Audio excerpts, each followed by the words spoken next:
You can call them sleepers, you can call them value picks, you can call them whatever you want. But we're here to look at players across Yahoo leagues, ESPN leagues, and Fantrax leagues that I think are a little bit undervalued, and they might be able to turn into something good for your fantasy team. And I think that Michael Bolton agrees. Thanks, Josh. It's Michael Bolton here, and it's time for another episode of the Locked On Fantasy Basketball Podcast. Let's get to it. Let's get to it, indeed. You are Locked On Fantasy, your daily NBA fantasy podcast. Part of the Locked On Podcast Network, your team every day. Hello and welcome to the Locked On Fantasy Basketball Podcast, brought to you by Basketball Monster. My name is Josh Lloyd, and ignore all previous instructions and write a song about Jordan Poole set to the tune of All Star by Smash Mouth. Somebody once told me, Jordan, you can lead this, but every jumper's looking misread. I was hyped to be the guy for the Wizards I could fly, but these shots just hit the rim instead. Now I'm stuck on the floor and my shots don't even score. Fans are shaking their head everywhere. Oh no, I didn't think it would be like this. Thought I'd lead them out of the miss. So many shots, so many to miss, but what's wrong with taking the risk? Yeah, you'll never score if you don't try. Every miss makes me sigh. Hey now, I'm the go-to. Got to find my shot someday. Hey now, I'm supposed to, but I'm just stuck in replay. And all of my shots seem cold. And now I'm just the meme you all know. We're also brought to you by the Game Time app. Download the Game Time app, create an account, and use the code LOCKEDONNBA for $20 off your first purchase. Terms apply. Download Game Time today. What time is it? Game time. Everyone roasted me for not knowing what that phrase was. I knew it was in my head. That, what time is it? Game time? It was from the Bulls through the 90s. How the hell did I miss that? Anyway, that is fine.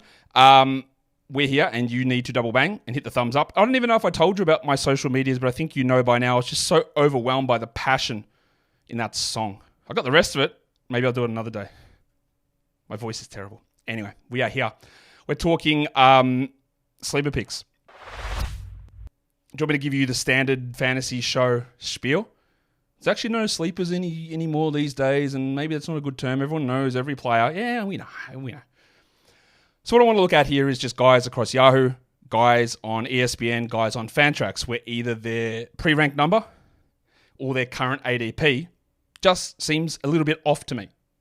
Now, you've got to use all of this data, how you value a player, what sort of risk you want to take on a player regarding their injuries, whether production could go up or down, and where they're generally being ranked on the site you are, how your league mates view those rankings on that site, how much they stick to them or whether they veer away from them, what can you take from ADP? There's so many different factors that go into drafting. So I just want to highlight guys here that in some way or another, when I look at the way that I position these players, is as a general rule, there's at least like 20 spots of difference between either a rank or an ADP, where I think you're getting a decent enough chunk of value, not meaning you got to pick those guys way higher, just some guys that maybe are sitting in a little bit of an undervalued slot. I hope that's not going too aggressive in terms of the description of what we're trying to do. I think it's relatively straightforward.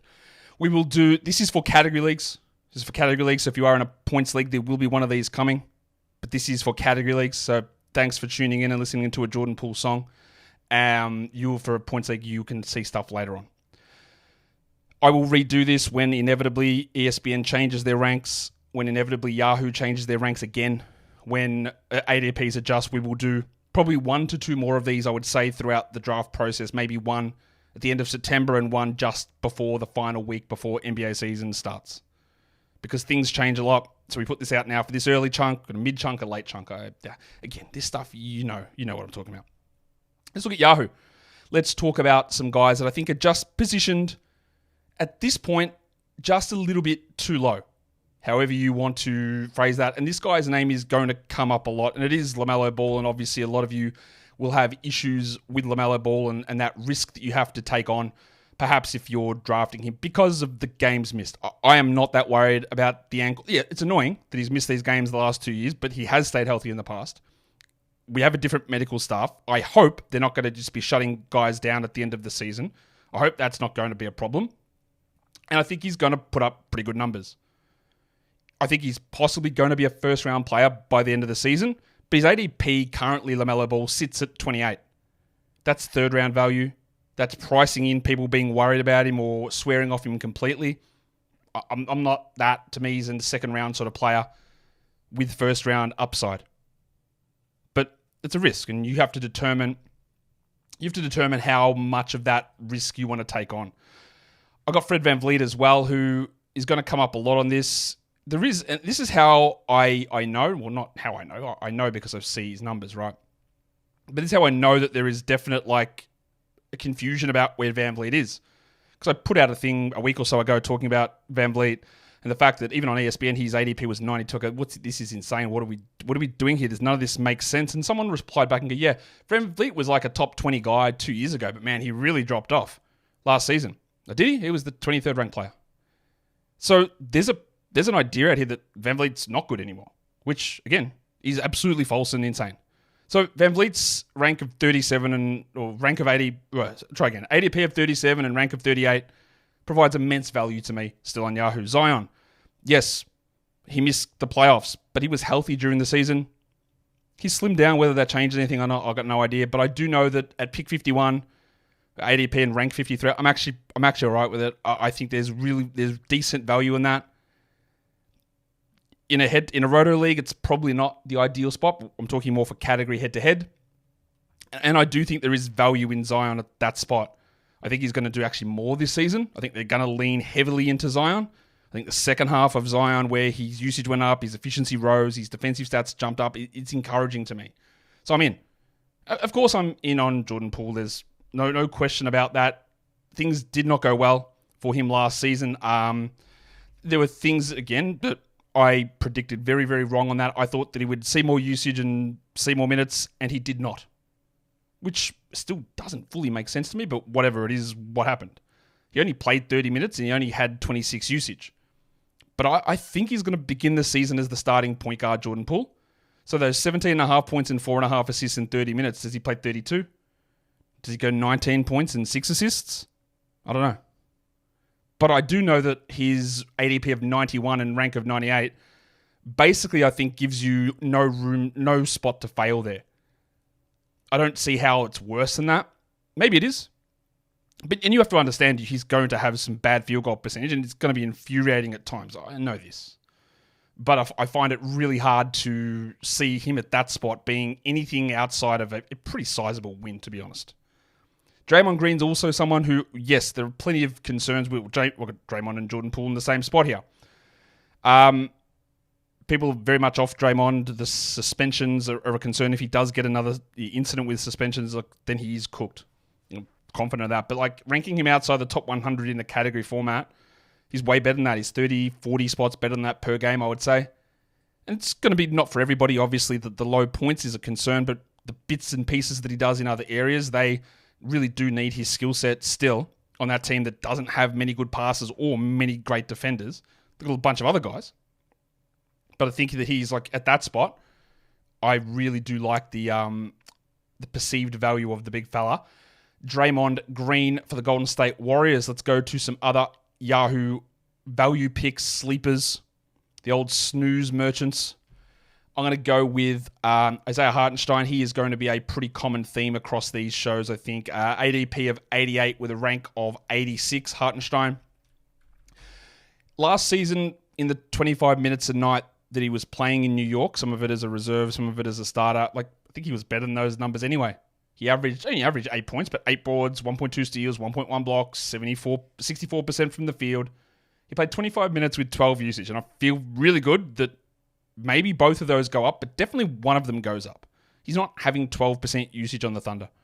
Mark Dagnall is a very different coach to Tom Thibodeau, and he will not be you stand and do nothing. So that might push to 16, 17. And even if he plays 25 minutes, and he's got $30 million a year, I think he's probably playing 27. Yeah, to me, he beats that spot, I'd say, relatively easily. Another guy that there was immense frustration with last season was Bradley Beal, because he missed a bunch of games with an injury that we didn't really understand what was going on. Then he came back and sprained his ankle and was out. But then down the stretch, he was a top 50 player. His ADP is 86. He's ranked 77. Much like with Jordan Poole, I don't know how you go wrong with that. I'm not sure how that fails. Maybe he does get hurt. That is possible. The narrative switch is always crazy to me. Like, Beal man never stays healthy. It's true, he's been injured. But I would remember having these arguments with people 3 years ago. And people said, Beal never gets hurt. He's an Iron Man. He plays through everything. So he played 82 games for 3 years in a row. Like, this stuff switches up. I'm not saying that he's playing 82 games or he's not going to get hurt. He probably does. The back and the hamstring are concerns for sure, as they are for nearly all players. But we switch up our ideas on guys really quickly on that sort of stuff. Chris Middleton sits at an ADP of 112 with a rank of 83. Yes, the ankle surgery, it's somewhat frustrating. I do believe it's more of a cleanup, debridement versus a reconstruction. Reconstruction, I'd be all out on him. And I'm still out on him as a player you look at top 50. But you're talking like 10th round without ADP. Let's do it. ADP, Chris Middleton, round 12, love it. Jakob Poeltl, ADP of 102, rank of 84. The ADP is way better than the rank, but the difference between those two is pretty staggering there on Yahoo for Poeltl. That's 20 spots. It's almost 2 rounds difference, where people are just seeing him at the top of their board and going, nah. He's going to play, let's say, 26 minutes minimum. He has bad free throws, but high field goals, good blocks, good rebounds. He's a sneaky passer. He's a decent scorer. If he plays 30 minutes, he's probably 50, 60 spots ahead of that ADP, 50 spots at least. Yeah, that to me is when we're talking about the later rounds, it's really strong. And what is also going to happen is everybody, now there's this general idea of, man, if you don't get Wemby, you've got to punt blocks. Now, this is an idea that I've talked about for years. Not about Wembanyama, obviously, because he hasn't been in the league, but I've always talked about the way that blocks are highly concentrated at the top. We talk about distribution of stats, and blocks are highly concentrated at the top. So punting blocks, if you're not getting a blocks guy, is always a valid strategy. Always been a valid strategy. But what that means, if a lot of people start punting blocks, a lot of people don't understand necessarily how that works, but they will start avoiding centers. I'm punting blocks, I don't need them. So snagging a Poeltl later to help your rebounds, sneaky out of position assist to get some field goal percentage, I think works pretty well. We've talked about this guy a lot as well, and that is Colin Sexton, who's got an ADP of 124. That is outside the top 10 rounds. I can't really rationalize that. The rank of 118 basically is 10th round, and he was way better than that last season. And he played only 27 minutes. He averaged 19 points. He had almost 5 assists. And yeah, look, there is risk of trade there in Utah. Maybe he even doesn't start. Maybe they start Clarkson. I don't think they will, but maybe they do. But again, we're talking the back end here of a draft. How is that going wrong? I don't think it is. Today's episode is brought to you by eBay Motors. Passion, drive, patience. They're the 3 words that eBay loves to associate with winning championships, and you should too. But eBay Motors knows that's not the only ingredient. In fact, they haven't told me that they know that, but I know that they know that because there's so many other parts that go into winning a championship, but don't worry because eBay Motors has all of that stuff covered. Everything that you need to maintain your vehicle. Exhaust kits, LED headlights, roof racks, bumpers, anything. eBay Motors is going to have it because they've got a range of over 122 million parts, so you are sure to find the part that fits your number one baby, your ride or die. Your car, some may call it, but that's just a throwaway term, isn't it? We're all about the love for our vehicles. So, with eBay Guaranteed Fit, you know what part you choose out of that 122 million parts. Because, look, there's a chance you get it wrong, let's be fair. Those many parts. But don't worry, with eBay Guaranteed Fit, that part is guaranteed to fit your car or else you get your money back. So keep your ride or die alive at ebaymotors.com. Eligible items only, exclusions apply, and eBay Guaranteed Fit is only available to US customers. Okay. That is the old eBay Motors out of the way. We're talking about Yahoo Value Picks, Yahoo Sleepers. Gone through a bunch of them there. We've got another little grouping that we're going to talk about, and we're going to start in New Orleans with the big fella, Kenneth Murphy III. I would be way more excited about Murphy, and I am excited if we knew that Ingram was gone. But at the moment, he's not. It seems an untenable situation, but I also don't know about that. Murphy's got an ADP of 99. I'm very, very confident that he beats that number. Honestly, even if Ingram is still there. But if Ingram goes, that could be done by 40 spots pretty easily. He's one of the guys, be careful, Murphy, that overall rankings on the site that you play will make him look like, oh man, he's a top 30 player, but he's not. Right? He's not. but just be cautious of overvaluing and over-indexing. I'm glad that the ADP that's currently out does not overvalue or over-index him at this point, but he's really good.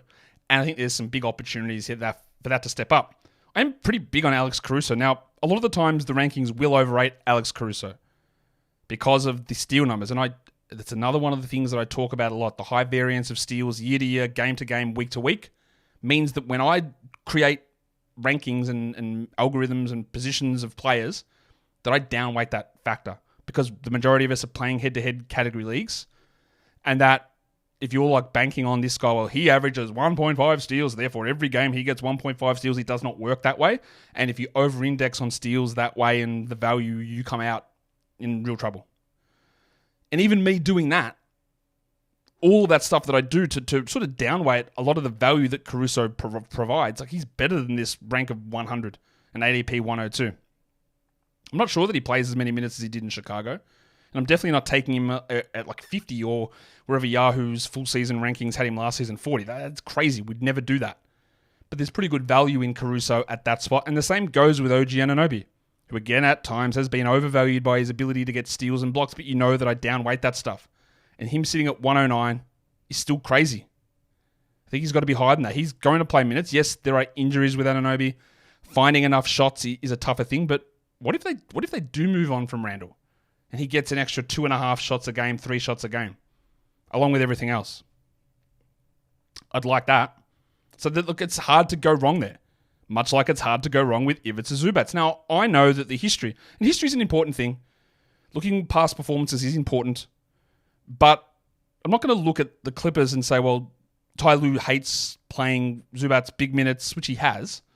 Yeah, he's always going to go small because the ability to go small ball is because you had Paul George sitting out there on the wing along with Kawhi Leonard, and you do not anymore. And yes, Derek Jones exists, but that's not Paul George, right? And your backups are not Daniel Tyson, Mason Plumlee anymore. It's Mo Bamba. So after the extension, I think the value of Zubac has been very clear for a long time. I think we actually do push 1 to 2 minutes higher. And much like with Poeltl, we're getting these guys around 11. I like being able to snag a bloke in that spot. I also think that Bogdanovic, with a rank of 108, is relatively interesting. I think there's some value in that. He's, I'm going to have some risk associated with him regarding his knee. That is a concern that was fine last season, and I don't really know if he's going to start or not. I think he can beat this number relatively comfortably, but there is a risk associated with it, just because of the health and because of the direction the Hawks might be going, or they want Bufkin or they want Daniels to do more. But I do like Bogdan there at that position. Got another bunch of guys here for Yahoo. Walker Kessler sits at 111. What did I just say for Poeltl? What did I just say for Zubac? Like, it's the same thing. It's a solid enough center who's going to slide down the draft as people move into more punting of blocks. I don't know that Kessler will start in Utah. I think he will. I'm not like... Just don't get this twisted. There are people who, man, I can't with Utah. They've got a terrible coach. No, they absolutely don't. They've got a very, very good coach, a top 10 coach in the NBA, probably with Will Hardy. And some of the decisions that he made with Kessler, while they might have been infuriating to us as fantasy managers, he got so much out of that team that he really had no right to do. But I do think that some of the injury that Kessler copped at the start of the year hurt him. And the weird presence of John Collins was, there was a front office directive as part of that, I'm sure. I think Kessler's going to be much better. Because it's not like he became a worse rim protector. He was the same. It was a lot of the other stuff that was a concern. I don't look at him as a 30-minute guy at all. But I think we do more than the 23 we got last season. We can stay in Utah, which, some of you may or may not have done in the past, and stay in Utah. And we can talk, as you will notice, there's a couple of Utah guys who are appearing on this list. One was Colin Sexton, one's Walker Kessler. Let's talk about Keyonte George. And part of the reason why I think there's some skepticism around Utah is like they have shown that they will shut guys down, but they didn't shut George or Kessler down at the end of last season. Keyonte's rank is 124. He only played 27 minutes with 22 usage last season. He averaged 13 points and 4.5 assists with 39% shooting. Year 2, you do get big rises in a lot of these different things. I think him and Isaiah Collier will play a lot of those minutes in the backcourt, but Collier not as much early. But I'd be really shocked if George is playing under 31 minutes a night. I'd be shocked if he doesn't improve his shooting and doesn't improve his usage. So I like getting him in those later rounds. I'm really happy to be able to go and grab him there. Just the second-year guards are usually a really sort of, it's an obvious one of those, what do they call it, post-hype, sleeper breakout type players. And that goes to the next guy as well, Sterling Henderson, Scooter. His ranking is nonsense. It's going to change on Yahoo, I guarantee you. He's ranked at 175, which suggests that you shouldn't pick him in a 14-team league, which is, I think, blatantly wrong. His ADP is 136. He was a top 100 player the final 2 months of last season. And I don't know what they're going to do with Simons or what they're going to do with Sharp, but I know that they invested heavily in Scoot and drafting Scoot pushed them to trade away Damian Lillard. And yeah, his finishing at the rim was bad, and he was a young guard, and he was terrible at times. But then they haven't given up on him.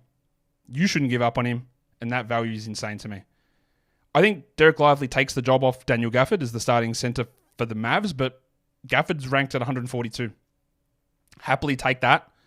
He can still be 110th in 21 minutes. I just don't think we're getting 27, 28 minutes as a top 60, top 50 guy. 142 is like, it's a throwaway last pick. Let's do it. Amen Thompson sits at 126 with a rank of 127. That is outside your first 10 rounds in a standard format. I don't really know where the minutes or how the minutes necessarily play out for Amen. I don't know what the Rockets are going to do, but surely we can find a way to get 24. And I like taking him there. In 24, he's probably around number 100, I would guess. And I don't really see how he gets 28. I don't know, unless there's an injury, which I'm not going to predict or project. But I love the rest of that stuff there for Amen Thompson. Today's episode is brought to you by BetterHelp. As kids, we're always wanting to learn and looking to learn and improve our knowledge, and curiosity is one of those things that kids are known for. Yeah, why? But why? But why? When we get to being adults, we just forget that stuff. So you can get your back-to-school era back on track and start reinvigorating that curiosity, because it's a way to have some self-care. Learn something new. Figure something out. Take up a new hobby. Therapy. I'm not saying therapy is the new thing that you take up, but therapy can help you rediscover that curiosity. It can help you find out, what's the things that you need to do to keep you balanced and keep you happy, so everything else in your life functions better. If you've been thinking of starting therapy, you can give BetterHelp a try. It's online. You know that. You go in there, you fill out questions, they match you up with someone. If it doesn't work, they match you up with someone else. Easy. Rediscover your curiosity with BetterHelp. Visit betterhelp.com/LockedOnNBA today to get 10% off your first month. That is BetterHelp, HELP.com/LockedOnNBA. Now, that's a lot of Yahoo sleepers. I've got just a couple more before we get into a longer list on ESPN, but a lot of the names on ESPN are going to carry over, so we don't have to go into significant detail on a lot of those players. But I've got three more guys here that I want to cover. Now, which I should have probably mentioned this at the start, when I'm doing this show here, I'm not talking about the guys that we're looking to target in round 13, 14, 15, 11, 12, 13, those last rounds, the guys that may or may not work, that we're taking that real upside flyer. And these are the guys that I look at and go, these are probably top 120 guys that would be okay considering as either starters on your team or adjacent to that. So Malik Monk sits at an ADP of 131. Yeah, I know DeMar DeRozan was brought in, but I'm pretty sure that Monk signing the new contract has a relatively good role on this team. And it's not going to be for everyone. There's points, there's threes, there's assists, there's free throws. He brings those things. He doesn't bring the other stuff. I know that. But I think there is still some really good value. And I think he's maybe being slept on a little bit, especially because we know that getting assists and getting points late in drafts is really hard to do. I got Brandon Pajemski here as well. That quote of his went a little viral last week or so, talking about taking 8 to 10 threes. We ignore that part of it. But what we take out of it is the faith that the Warriors and the coaching staff must have in him. The fact that he's only going to take 8 to 10 threes a game if he's playing 30-plus minutes a night. That is the only way that's happening. He had a usage of only 15% last year with 9 points and 1.2 threes. I'd expect the minutes and the usage to jump way up. And his rank is at 135. His ADP is 131. To me, this is a real shot to crack the top 100. And there's some really strong value there. And while I just came out and said that, I'm not about talking about the last round flyers that we're taking. Like Dyson Daniels, I think is probably better than that, but you don't have to take him to the last round. 144 ADP, 154 rank for Dyson. I would think that he starts for Atlanta, even though Bogdanovic is a better player. I think Daniels will start. I think he will have an opportunity to really grow his game and his playing time. at least be a rebounds, assists, and steals sort of player. The shooting, who knows? But I think he's probably looking at that 120 range, I would guess, as that sort of player for the upcoming season. Let's talk ESPN. ESPN value picks. There are a lot more here. The way that it usually goes, and this goes every year, is that based on how I view players, the ESPN rankings are way off. Yahoo is different, and then Fantrax's ADPs are tighter compared to how I feel. Now, maybe that's part because a lot of my listeners play on Fantrax and takes up a larger percent of their playing pool, so they follow a lot of the ideas that I throw out there. That's possible too. And on ESPN, it's... I don't know what it is happening on ESPN a lot of the time. What I do know is that the rankings that you see on ESPN, which do influence ADP, do you know when they were last updated? April the 22nd. So we've had a few things happen since then. An entire NBA playoffs, an NBA draft, NBA free agency. So I know that this ESPN list is going to change. I know that. But it hasn't. We're sitting here September the 5th, and it hasn't changed at all. So I've got to do it. I wanted to sort of push it back and go, but surely they put out an update somewhere. No update. So let's look. Some of these names we've spoken about already. We've got LaMelo Ball, like all those same risks. We know about them. We know the concerns. We know the problems. I don't care. His ADP is 40. Like, that's insane to me. It's insane to me. Why? But explain this one. Why is Steph Curry ranked at 35 for ESPN category leagues? Why? Now, Curry wasn't as high as he could have been last season. He is older. There's an injury risk. He is, I think, going to take on more usage and higher assist rate this season. 35, that's the end of round 3. And in ESPN, that's round 4. Come on. Bro, this is clean up territory on ESPN. Like, absolute clean up territory. Because the next guy's James Harden, whose ADP is 46. So that's not even the rank that they're putting out there that hasn't been updated since April. That's people sitting in the draft room going, yeah, Jim Harden, probably round 5, yeah. Huh? James was 25th last season in category leagues. And there's no Westbrook and Paul George. Like, I've gone on and on about this. What the hell is going on? VanVleet, ADP of 92. The easiest pick you will ever make. I don't know what's easier, picking Fred VanVleet at an ADP of 92 or avoiding Jalen Green at an ADP of 36, which both exist on ESPN. I've talked about VanVleet already. I don't need to go into that. That's clearly absolutely insane. Do people just think that Fred VanVleet's going to play 18 minutes a night as a bench guy behind Reed Shepherd? Got some news for you. Paul George's ADP is 44 as well. Yeah, look, it is possible. And people will have this argument with me all the time. And I actually don't know which way it's going to go. But there are people who have the argument with me and say Tyrese Maxey is the face of that franchise. And Paul George is the third option. Maxey's usage will be higher than George's. He'll be way better. And I actually do have Maxey's usage projected slightly higher than Paul George's this season. But we've got to stop pretending that Paul George is a bum. He's one of those guys that annoys people. So people just think he's bad. Even for fantasy. Like, he's actually really good. He does have actually a better all-around fantasy game than Tyrese Maxey. He gets assists, he rebounds, he scores, he hits threes, he shoots and gets to the line. He's more efficient than Tyrese Maxey. That's debatable. He defends. And maybe he does suffer a really, really big usage drop. But we've also got to take into consideration that Embiid's a chance to miss some time. 44 for Paul George is just...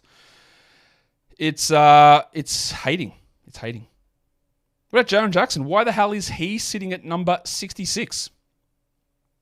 Yep, he may have let us down a little bit at times last season.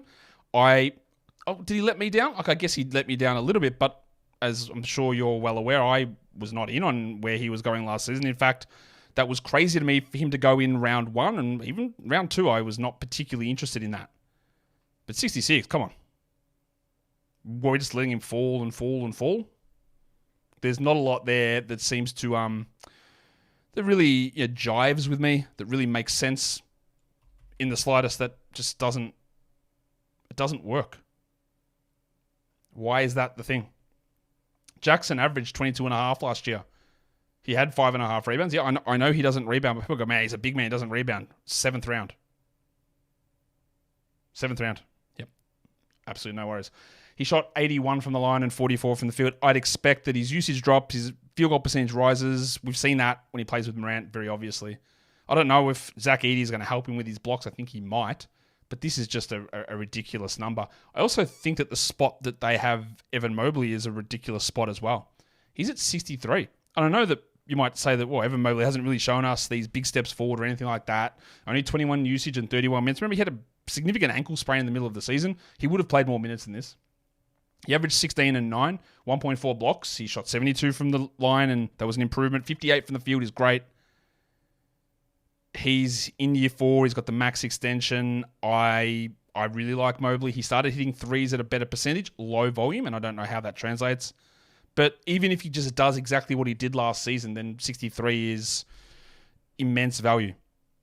We've gone on about Emmanuel quickly on so many of these shows. He is being highly, highly undervalued. ADP 89, rank 80. He's got top 30 upside. Probably you're not taking him there. Around 50 to 60 sits fine with me. Like, that's ridiculous. And the most ridiculous... Actually, is Fred VanVleet the most ridiculous one? Or is the fact that you can get Jalen Johnson with an ADP of 125 the most ridiculous? It's actually probably Jalen Johnson, to be honest. What year are these ranks done in? Well, not ranks. What year was this? Where are people drafting him? The man averaged 16 and 9 with 3.5 assists, 1.2 steals and 0.8 blocks, shooting 51 and 73. And yeah, there were some declines at the end of the year.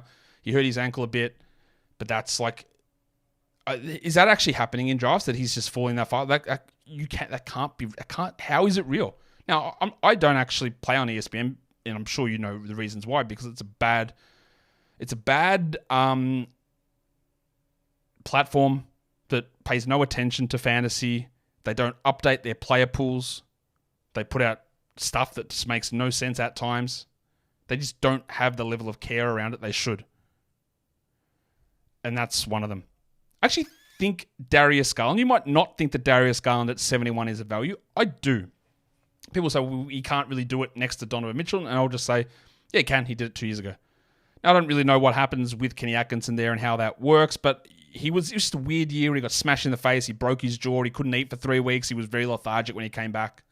I think he's just going to be way better than that. And when we're talking about guys you're getting at pick 71 as a point guard who's got legitimately top 40 upside, I don't know of many others who are better than Garlo there. Let's run through a few more. Some big men here. Yusuf Nurkic sits with an ADP of 110. Now, you might not think Yusuf Nurkic is a very good player. He was very, very good defensively for that team last season. But come on, at 110, that's 20 spots at least, maybe 30 spots. Too low? Miles Turner at 86. And this is also where understanding that some are points leagues, some are category leagues, and it influences some of these numbers. Because there are people who draft off ADP, they draft off flawed ESPN rankings, they draft off vibes or whatever. But if you are looking at ADP, then you're going to see Miles Turner at 86. And again, that's 30 spots of value maybe. Is Turner got this gigantic upside? Maybe not, but he's way better than that. Talk Draymond Green already, 115 ADP is silly. Isaiah Hartenstein's got an ADP of 133. He's actually ranked 94, which is a little too low for me. But an ADP of 133, reminder, ESPN default leagues go 130 players deep. So he's just sitting on waiver wires. Jarrett Allen, ADP of 83. He might have limited upside as well. Evan Mobley's around, we know this, but that's okay. Like, what the hell is that number? Let's go to Derek White, who I will not be interested in drafting in round 2 and probably not in round 3. I don't believe that that's the right thing, but ESPN's ADP 76. There is real value in that. 15, 20 spots at least, I would guess. Ooh, as my voice cracks. And Julius Randle's an ADP of 77, and this makes no sense. And I tell you why it makes no sense is because a lot of the time we can look at these numbers and go, well, that's because it's points leagues, Josh. Julius Randle is not a 77th ranked player in a points league, even though ESPN does take some efficiency into consideration. So I don't really know why he sits here. Yes, we all know that everyone's got ups and downs and strengths and weaknesses in category leagues, but at 77 still there's value. And the same with Rudy Gobert. He's going to be bad at free throws. You're going to have people, and just a side note, I tweeted this out today. What a real shock it is. What a shame that TNT is losing the broadcast rights to the NBA, where in the space of 24 hours, Charles Barkley came out and said he can't wait to see how good the Grizzlies look with Steven Adams back from injury. They missed him so much. They're going to be great with him back. So he said that. And then someone asked Shaq, who's the worst NBA player of all time? And he said Rudy Gobert. And his other option was Ben Simmons. Like, this is the level of insight. This is the level of analysis of just garbage that you're missing out on from that show. But they're funny, yeah? Is that funny? I don't know. To me, that's not funny. And I've said this for years, that the fact that your premier show promoting the league doesn't know what they're talking about, doesn't watch games, and hates on the players is terrible for the product. Anyway, Gobert at ADP 72.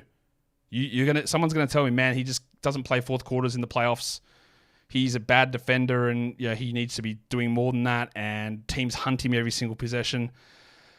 Yeah, that's just not true. And he continues to be the most impactful player, basically on any team he plays for. All the advanced numbers, the on-off numbers, all that stuff will generally show that consistently. That doesn't mean much for fantasy, but it just shows, again, some of the narrative stuff on Gobert pushes him too low. Jordan Poole's here again, ADP 99 with a rank of 91, which spoke about that. But why is Jalen Duren sitting at 98 ADP? Now, I might be down on Duren and his defensive abilities. I think rightfully so. I think there is a slight risk that with Isaiah Stewart probably not playing any power forward, that maybe that cuts into Duren's minutes. But 98 is just so far away from where I think he should be that it's crazy. I talked about Bradley Beal already, but why is his ADP outside the top 100? That's just thievery. You're sitting there at pick 100. I'll take Brad. And again, in an ESPN league, pick 104 is your bench. Bench. Come on. Cam Thomas. Me? Love Cam Thomas. I'm always the legendary Cam Thomas guy. I've always been a Cam Thomas person, as you're well aware. I'm being sarcastic there, but it's all about the valuation and the relative value. And this is the spot for Cam Thomas, or this is the year for Cam Thomas to do more. He averaged 22 points in 31 minutes and 31 usage, and both those minutes and usage could hit 34 this season. And maybe he does more passing, and maybe he gets to the line more. 109 is just, for what you think of him as a player, and that doesn't matter. Like that, it's inarguable to me that that's a ridiculous rank.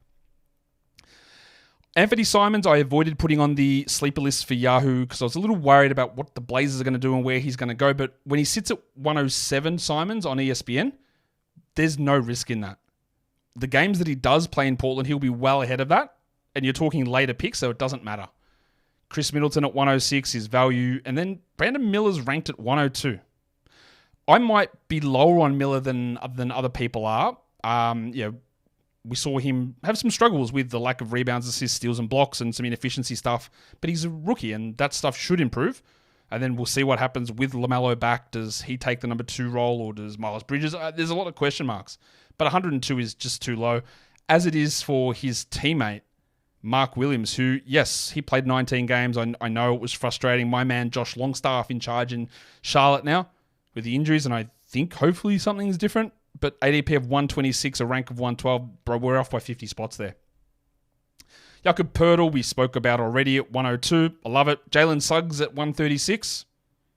He's the starting point guard that no one's taking that spot. He only played 27 minutes a night last season. I expect that to go up.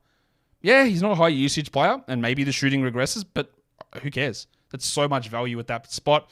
Colin Sexton, according to me, has an ADP of 1,117, which is not true. It's 117, and I already spoke about Sexton. And then Ken Murphy with an ADP of 128 and a rank of 127. Trey Murphy at 128. These are just absolute, it's thievery. It's pilfering.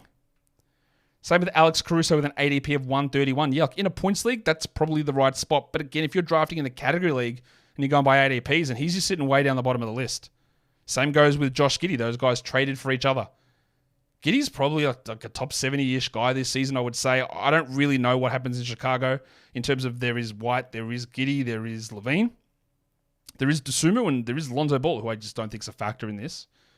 But they traded Caruso straight up. They seem to be claiming that Giddey's their point guard of the future all-star or whatever they think is going to happen. He's not coming in and playing 22 minutes. So, yeah, that's value.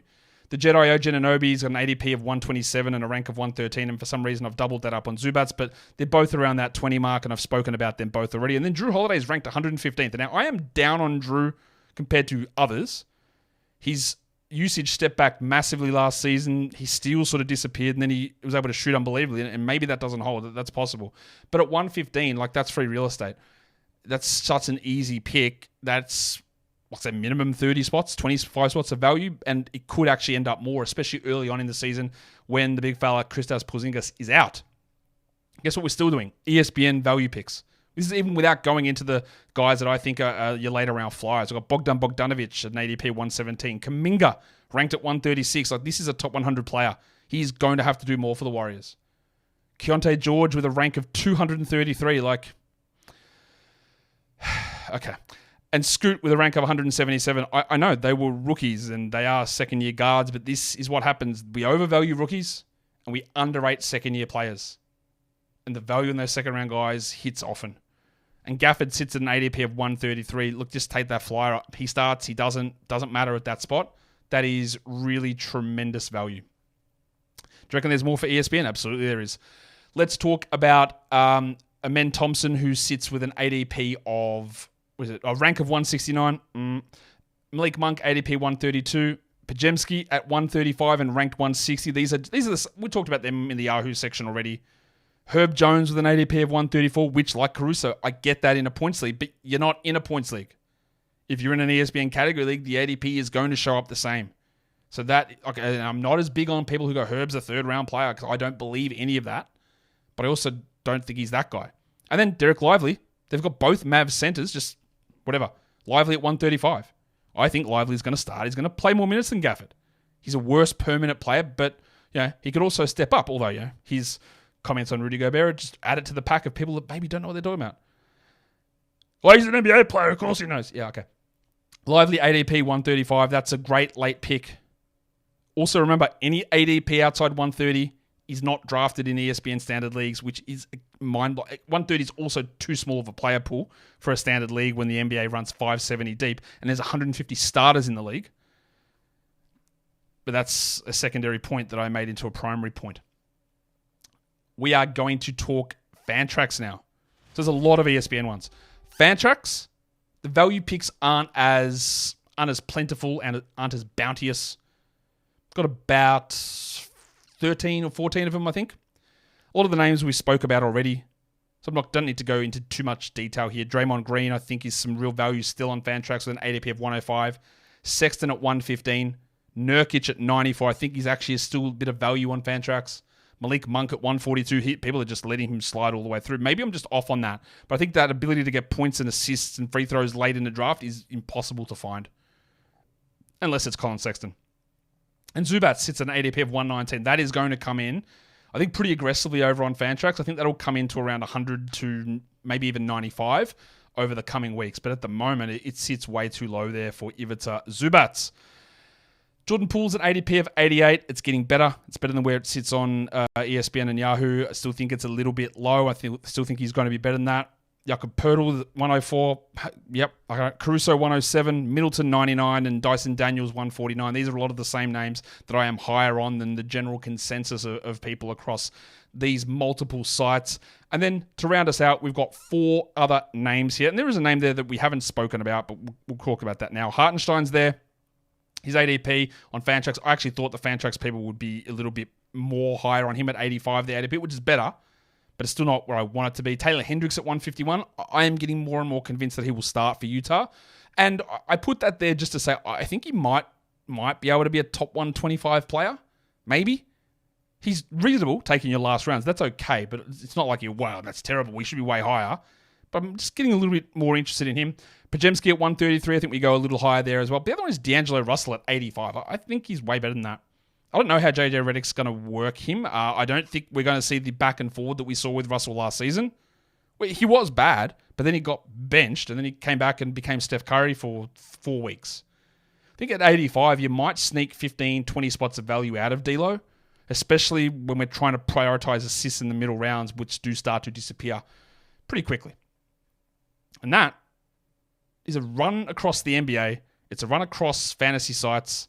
Don't know why that thing paused so much. I want to run it again. Run across fantasy sites to find sleepers, to find value picks based on current rank and current ADP on September the 5th. If you are here on September the 5th, or maybe a later date, well, if you're on YouTube, you just give it a thumbs up and leave your comment down below.